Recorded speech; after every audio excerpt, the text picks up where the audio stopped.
Você já se perguntou por que os padres não se casam? Muita gente acredita que isso sempre foi assim, que desde o começo da igreja, todo padre era obrigado a viver sozinho. Mas a verdade histórica é bem diferente. Durante séculos, padres podiam se casar. Alguns dos primeiros líderes cristãos eram casados. O próprio apóstolo Pedro, que a tradição católica considera o primeiro papa, tinha sogra, e isso indica claramente que era casado. Então surge a pergunta, se antes podia, por que mudou? Para entender isso, precisamos voltar aos primeiros séculos do cristianismo.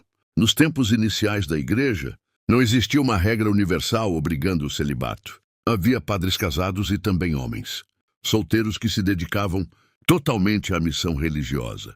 As duas realidades conviviam. Porém, desde cedo, começou a crescer uma ideia muito forte dentro da espiritualidade cristã, a de que renunciar ao casamento por amor a Deus era um sinal de entrega total. Jesus falou sobre pessoas que escolhiam viver assim por causa do reino de Deus.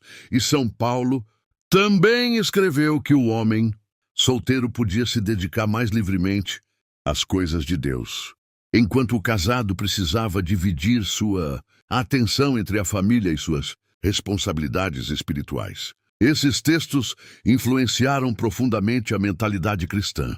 Com o tempo, muitos bispos e líderes passaram a preferir sacerdotes solteiros, porque acreditavam que eles teriam mais disponibilidade para servir a comunidade. Mas ainda não era uma regra total.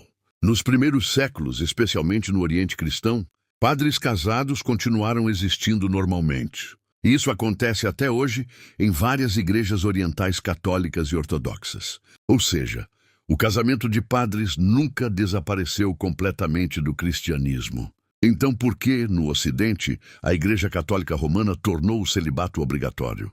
Isso aconteceu gradualmente. Entre os séculos IV e XI, vários concílios regionais começaram a criar normas, pedindo continência dos clérigos, ou seja, mesmo casados.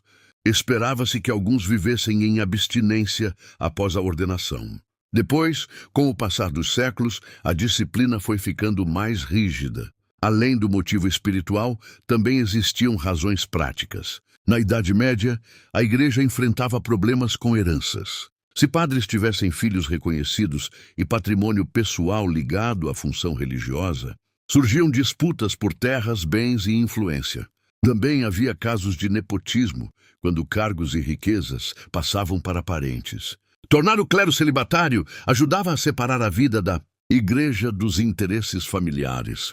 No século XI, durante as reformas da igreja, especialmente com o Papa Gregório VII, o celibato clerical passou a ser defendido com muito mais força. Depois, no século XII, os concílios de Latrão consolidaram regras mais severas no Ocidente, invalidando casamentos de membros do clero já ordenados. A partir daí, o modelo do padre solteiro virou o padrão oficial da Igreja Latina. Mas aqui existe um detalhe importante que muita gente não sabe. O celibato não é considerado um dogma imutável. Ele é uma disciplina da Igreja no rito latino. Isso significa que, em teoria, pode ser alterado por decisão da própria Igreja, diferente de uma doutrina central da fé. Inclusive, hoje existem exceções. Padres católicos de ritos orientais podem ser casados em diversas situações. Além disso, alguns pastores protestantes, casados que se convertem ao catolicismo e são ordenados padres também, podem continuar casados com autorização especial. Então, resumindo, no começo da igreja havia padres casados. Com o tempo, cresceu a valorização da vida celibatária como sinal de dedicação total. Depois, vieram motivos administrativos, econômicos e institucionais. Na Idade Média, a regra se consolidou no Ocidente, e assim nasceu a tradição que conhecemos hoje. Ou seja, padres não deixam de casar porque sempre foi assim. Na verdade, essa prática foi construída ao longo de séculos de história. E talvez isso seja o mais interessante. Muitas tradições que parecem eternas começaram como decisões humanas dentro de um contexto histórico. Se você gosta desse tipo de conteúdo que revela a história por trás das tradições, Segue o canal para mais vídeos assim.